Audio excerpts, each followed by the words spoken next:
reporting on initiatives from their various divisions, such as Tobago Jazz Experience 2013 and the construction of 5 early childhood centers in Tobago, were Secretary in the Division of Tourism and Transportation, Tracy Davidson Celestine, and the Secretary for Education, Youth Affairs and Sport, Gary Melville. First of all, I want to announce that within the next 3 months, the division, in conjunction with the Ministry of Education of Trinidad and Tobago, is going to begin construction of 5 brand new early childhood education centers. Those centers are to be located in Milford Court, Corland, Adventure, Belgarden, and Roxborough. These centers are going to be built through financing by an Inter-American Development Bank loan. Under the terms of this loan, 26 centers have been built throughout the country, with 5 being built in Tobago. These centers are going to tie into the division's goal of universal early childhood education in Tobago for all children in Tobago by 2015.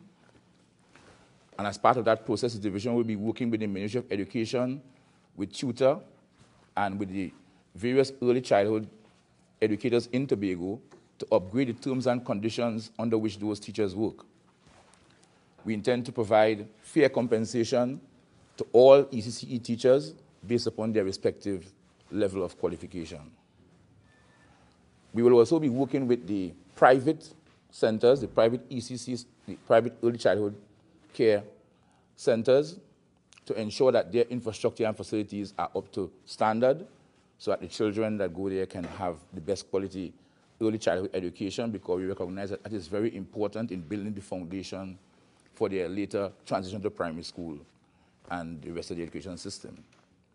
We also want to work with those private centers. We hope to be able to provide them with a subvention so that we can reduce the cost to parents, eventually having in Tobago a totally free early childhood education system. As we speak now, within a week or so, on May 9th, students in Tobago will join those students in the rest of the country in taking the 2013 SEA exams. This year, we have 839 students in Tobago who will be taking the exams, and this number includes 406 girls and 433 boys. We again have a bit more boys than girls. Most of the schools are not sending up many children. I mean, the largest set of entrance comes from Scarborough Methodist School, which has the highest number of students, I think 82, followed by Scarborough RC with 71, St. Andrew's AC with 60, and Scarborough SDA with 53. As you know, many of our schools, especially those in the rural area, are very small and send up between 5 to maybe 18, 19 students. All the primary schools will be holding the exams, and that will also include private students. Students at private schools like the Shirley Bob Prep, Smithfield, the Majid Al-Tawa, and those children who are also homeschooled. As the Secretary of the Division, I want to take the opportunity to wish all of our students every success in the exams. I want to thank the teachers and parents for their efforts in preparing the students. And I also want to urge them that in the remaining days before the exam, that they make every effort to ensure that the students are comfortable and in the best frame of mind on examination day. Starting yesterday, the guidance counselors in the division and various officials of the division have been going out to the various schools to have sessions with the students to assist in the examination day preparedness. The division will also be distributing a package of tokens that includes pencils, ruler, sharpener, eraser, and so on, to each individual student. And this distribution will be done in conjunction with the various area representatives of the Tobago House of Assembly. Right? We know at this time that students have also begun, and many are going to start very shortly to take CSEC and CAPE examinations. We will also want to wish them every success, and we hope that we will see positive upward trends in results from all of our schools this year. Because many of the schools, secondary schools, have been doing relatively well in the last couple of years, and we hope that that pattern would continue. We have been in some discussions at the Division of Education, Youth Affairs and Sports with various entities, because we recognize that the issue of values and character are something that we need to deal with in terms of our children and young people. Just yesterday, we would have met with members of the Trinidad and Tobago Local Olympic Organizing Committee, and we have agreed to partner with them in introducing a program to inculcate Olympic values among primary school children. This program will start with Standard 3 students in the various primary schools in Tobago in the new school year, starting September. And the key objectives of the program are to use the core Olympic values to teach children respect for every person, to provide children with the opportunity to positively create and learn using those set of values, and to create a value-based atmosphere for children where they are regarded as capable of learning to make socially conscious choices. In June, we are going to have a consultant with the International Olympic Committee who will be coming to Tobago in June, and they would work with teachers, primary school teachers, to train them in how to conduct that program. Some of the key principles that they would impart have to do, as I said, with the Olympic values: joy of effort, fair play, respect for others, and the pursuit of excellence. We are hoping to also engage some of our better-known athletes to play a role with some of our primary schools, so that they can serve as role models in terms of imparting that. Of course, we have a number of other initiatives that we are going to be rolling out shortly, where the issue of values and character and civics and so on in our school curriculum are going to come to the fore. We have initiatives, we are developing some initiatives aimed at improving the performance of our boys throughout the school system, as well as dealing with some of the remedial problems that some children seem to have. Last but not least, let me take the opportunity to remind you that the Department of Youth Affairs will be launching its second annual Youth Challenge on May 5th. That's Sunday at 8 p.m., starting at 8 p.m. at the Crown Point Heritage Park. The program's theme this year is I Am For, and the program will attempt to engage the youth of Tobago with a primary focus on the behavior and attitudes of young persons towards healthy lifestyles, while simultaneously informing them of the department's services. This year's challenge will actively demonstrate the meaning of the theme, I am for education, I am for life, various aspects to that, while appealing to fun team-building activities that aid in social and mental development awareness. So there are a number of teams that will be on display on Sunday, and it is a good event for, not just for young people, a good family event, good, clean family fun. The division the Department of Youth Affairs is very keen on this program, and certainly there will be a number of other entertainment activities at the venue on Sunday. The 5th annual Tobago Jazz Experience, of course, you know by now that would have come to an end on Sunday after we had an eventful, exciting, and engaging 9-day tour of the island from April 20th to 28th, 2013.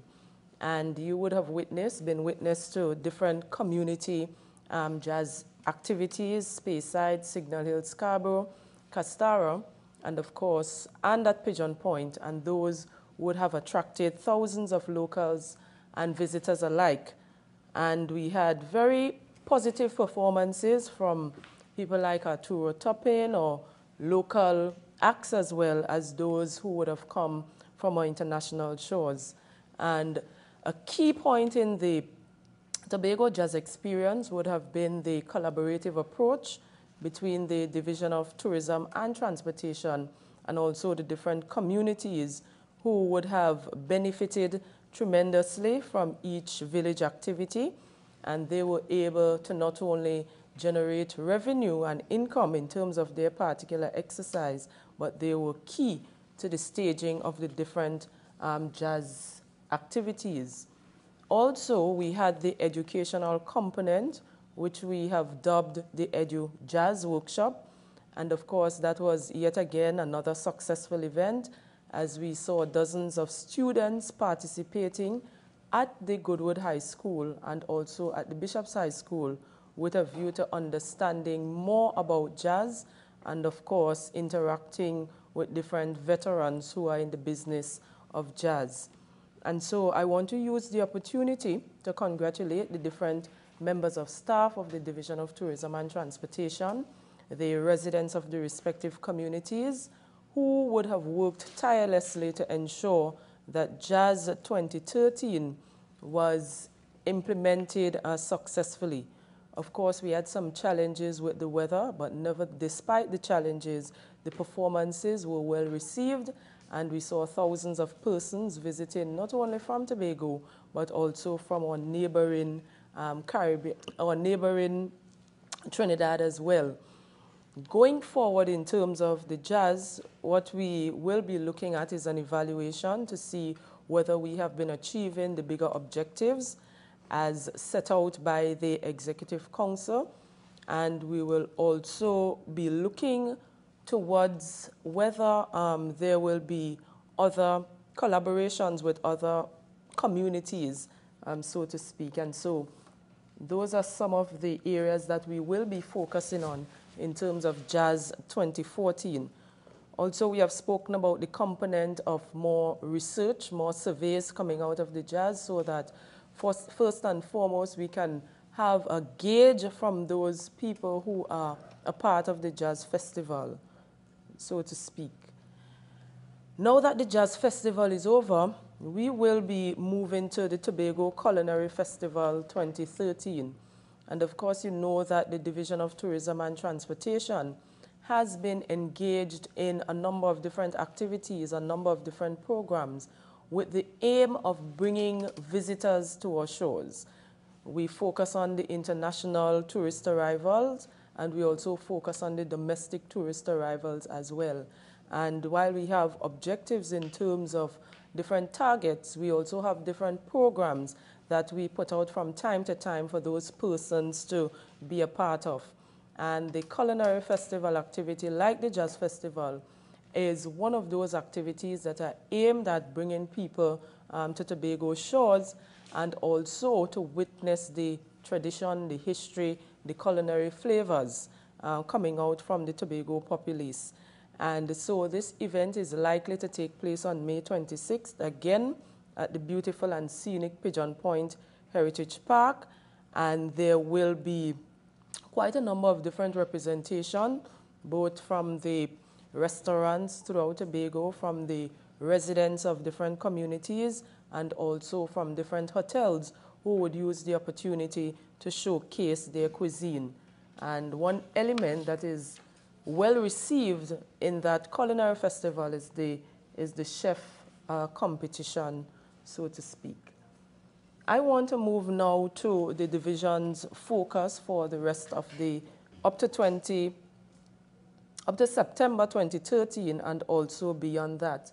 And currently, the Division of Tourism and Transportation has been engaged in an assessment exercise where we are looking at our product, where we are looking at branding, and more so, we are looking at ensuring that we have division-wide standards as well as industry standards in place. And so out of that, we would have put together a number of different committees, one looking at branding, and what we want to do basically is to identify the destination logo so that we will have a logo that says Tobago, and a logo that, to our mind, captures the essence of what Tobago is all about. And so that committee has been put together, and they will report next week, Tuesday, in that regard. We also have established a missions, a conference committee, a committee that looks at quality, because we want to ensure that we have a quality assurance model for the division and also for the industry as well. And so we have the collaboration from the private stakeholders, and we also have on that committee representatives from the Division of Tourism and Transportation. One of the challenges that we have had in the tourism industry is the overall standard. And we feel that if we have this standard in place, most of the issues that we now currently have in terms of customer service, in terms of the product itself, can be improved, because we will now have a system that is predictable and one that easily sets out objectives, and objectives that can be measured and more so monitored. And so we have put a committee in place to look at quality, industry standards, and also the familiarization tours and press trips, because we have quite a lot of persons who come to Tobago to get an idea of what Tobago offers, and we want to make sure that there is a standard in terms of when they come, what happens, and so we have predictability in terms of the information that they take out of Tobago that represents the Tobago perspective, so to speak.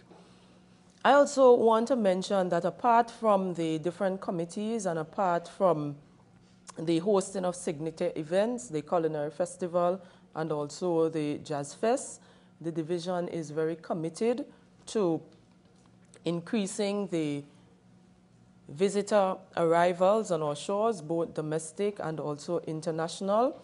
And so we have been doing taking a lot of strategic approach that involves the collaboration between various departments and also the private sector as well in this particular exercise. Apart from those committees, we have been looking at the product development and destination unit within the division, and we have been looking at ways in which we can add new products to the agenda. And yes, of course, we have beautiful beaches, we have amazing views, but at the same time, we have to take into consideration that we need to add new items. We need to be very innovative and creative, so to speak. And again, we have put a committee together to look at a heritage trail project. And this project is in collaboration with a consultant who will look at having walking tours of our capital to visit various historical buildings and sites, including the Gun Bridge, the slave markets, and at Fort King George, etc., where there will be reenactments that were introduced some time before. So what we want to ensure is that we have a heritage trail that provides a historical perspective and a historical experience to the different visitors who come from time to time. So that is one of the initiatives that will come out of the division in the not-so-distant future. We will be having a launch, and of course there will be more comprehensive information as to where we are with the mapping of the heritage trail, which will include proper signage, which may include some small construction of historical replicas, so that everyone, tourists and residents alike, have an appreciation and an understanding of the history and of the contribution of our ancestors. And again, as I said, a committee comprising representatives from the Division of Tourism, the Division of Agriculture, Marine Affairs and the Environment, Community Development and Culture has been put together to come up with, to finalize the proposal with regards to the implementation of the heritage trail. And so we are trying our utmost best to breathe new life into the tourism product by making sure we have the logo, by making sure we add to the current product, by making sure we have industry standards, we have quality standards, and by also ensuring that as much as possible we standardize whatever goes out or leaves Tobago to represent the island. I also want to take the opportunity to mention the Tobago Hospitality and Tourism Institute, which is another branch under the Division of Tourism and Transportation. And that institute has been making strides in the name of tourism and, of course, in the name of hospitality training on the island. And before the end of the month, that institution will launch a community-based training initiative in Castara. Having been successful in villages like Lansumi, this project seeks to target service providers in areas with high tourist traffic in order to improve the overall level of service in these areas. And what they will be doing is focusing on individuals who may not have enrolled in the school's long-term programs, but who will nevertheless be a part of and take instructions into the village of Castara and neighboring communities with these tourism practitioners in a familiar and intimate setting.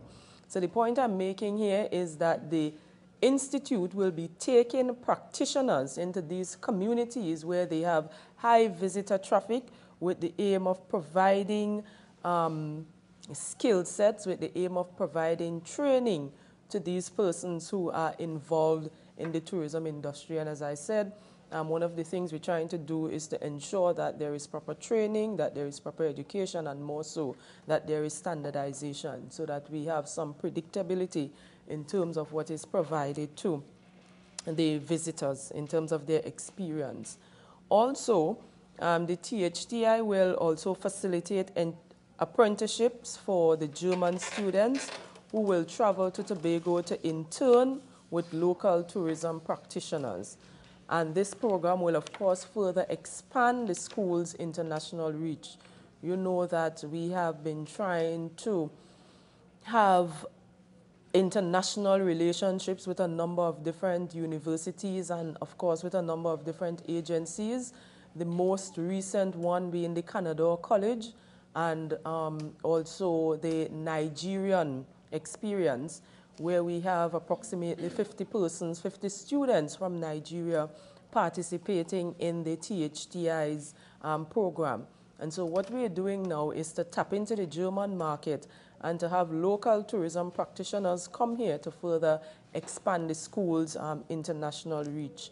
And they are, of course, focusing on increasing the brand visibility through different partnership arrangements, as I mentioned earlier, and also with Arthur Lockjack, who is right here in Trinidad. A committee was also appointed with a view to looking at or assessing the current situation existing at the Reef Marine Park and also at the Store Bay Beach facility. Previously, the former secretary and, of course, the chief secretary, along with representatives from the different divisions and the private sector, would have come up with a system, a predictable system, where we could have a standardized approach as to persons wanting to access the Bucca Reef. But for some reasons or the other, that system has broken down, resulting in chaos, resulting in disorder, and basically resulting in touting. There are some persons who are bent on not following the established procedure, who are bent on not following the established guidelines. And so a committee has been put in place to give a report of the current situation and also to make recommendations in terms of how we can fix the particular issue. And so what we have coming out there, apart from the touting, we have some boat captains are not licensed, there are no standardized stores, passenger safety is compromised, etc. And so now we have a committee comprising representatives from the Division of Tourism and Transportation, also from the Trinidad and Tobago Coast Guard, Environment, etc., who will make recommendations in terms of addressing the particular issue. And so the report has been laid. We are currently assessing the report, and then the implementation will be known not only to the different stakeholders and the persons who are affected, but also to the public as well, so that we can have more predictability in terms of what happens at the Store Bay Beach facility and also accessing the Bucca Marine Park. The Executive Council is very disappointed currently with the present state of affairs as it relates to the report laid by the Salary Reviews Commission as it deals with the administrators attached to the Tobago House of Assembly. A report was submitted to the Salary Reviews Commission some time ago with regards to bringing the administrators up to the level of, I think it's the deputy permanent secretaries. And so the Tobago House of Assembly, through the present Executive Council, would have been working on that arrangement, bringing the administrators up to the deputy PS level. However, it became an election issue by the People's Partnership, and it was indicated in their manifesto that they would now be taking over the exercise, and they too will be looking at improving the terms and conditions of the administrators currently assigned to the Tobago House of Assembly and those that will come in the not-so-distant future. And so putting a system in place that increases the benefits. To date, what the current situation is one where the administrators are in fact losing. And so what has been proposed, what has been recommended and approved by the Salaries Commission in terms of the salary arrangement actually takes away from the current remuneration of those administrators, resulting in a decrease in their salary, and more so resulting in a loss of about 13 working days in terms of vacation leave, which works out to about $6,500 and about $13 per month. So they have lost in terms of, if you total their salary arrangement, and if you also total the compensation in terms of their vacation leave, the overall loss is approximately $6,160. And especially given the fact that there has recently been a 5% wage increase to public servants, they are also losing. And so we want to put on record that the Executive Council, this administration, is very disappointed with the current arrangement, with the current proposal as submitted by the Salary Reviews Commission, and the Chief Secretary has indicated that he will be raising the matter with the Prime Minister. In terms of the promotion, I don't know if the jazz experience itself is promoted enough throughout the islands so that, you know, persons are more aware. And in terms of the various artists that are coming down, is that even promoted? Because we want to bring, I mean, it will be your decision to bring in as much, or vision to bring in as much tourists as possible to Tobago. Well, the marketing of the Jazz Fest or the Tobago Jazz Experience is something that is on the table currently. I think in the present arrangement, our target market is Trinidad and to a certain extent the Caribbean. So we have not been able to capitalize just yet on the international market, this being the 4th or 5th year of the Jazz.